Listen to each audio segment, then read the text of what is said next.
back at it again. Decided to give this another shot because why not? So it's week 7. It's week 7, holy crap. I've been doing this for 7 weeks, like, continuously. It's pretty cool, this improv thing. We were talking about context and changing this week. And I think this is, I really like talking about this, you know. I think I like this more than I like talking about, like, a couple weeks ago when we were talking about status and all that. That probably wasn't that long ago. But anyway, putting context into the way that we put it, I kind of liked it. I think it was Napier who said really cool. He was just like, context, he said, it is the frame for all great works and the unspoken credo of everyday living. That's so cool, because it's so true.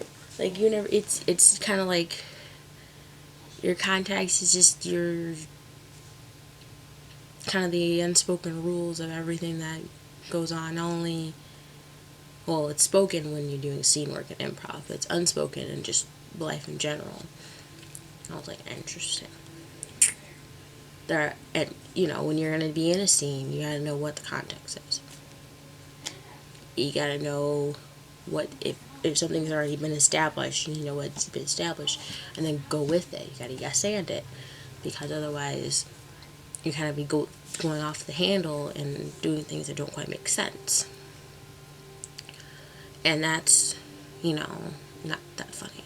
I mean, it can be if you're strategic and you kind of veer off into some random direction in a strategic way that's interesting, then yeah, it could be hilarious. But if you just kind of do it out of nowhere and it doesn't make sense, and it kind of takes you out of the context, the framework that's already been put together, you're going to probably confuse your scene partner. They're going to be like, what are you doing?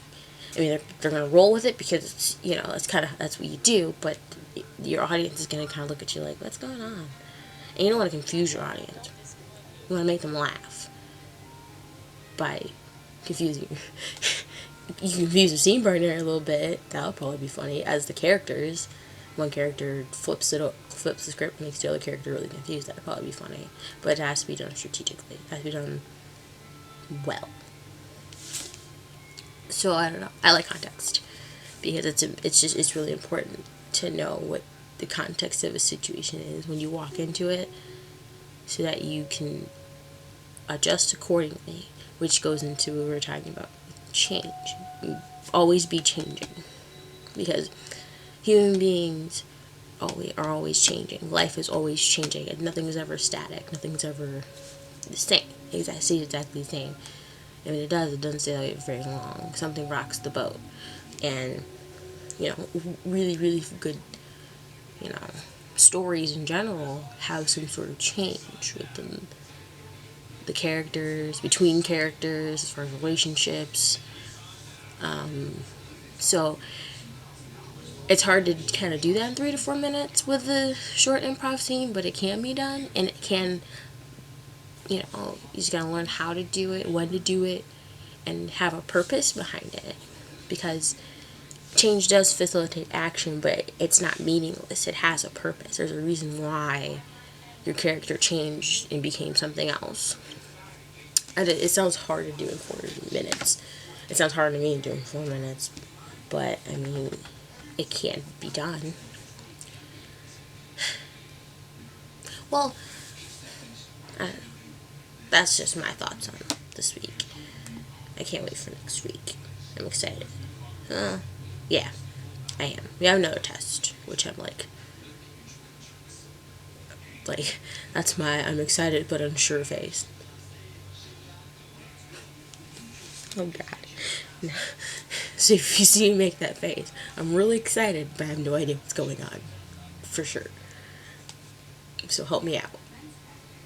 Alright, I'm gonna wrap it up. Because I am. And so again, this week's gonna be a good week. I'm gonna keep telling myself that, and then it'll be true. Because if you speak things out into the universe, they're more likely to happen that way. That's what I tell me. That's what I think. I could be totally wrong, but we'll find out, won't we? Alright. See you guys Tuesday.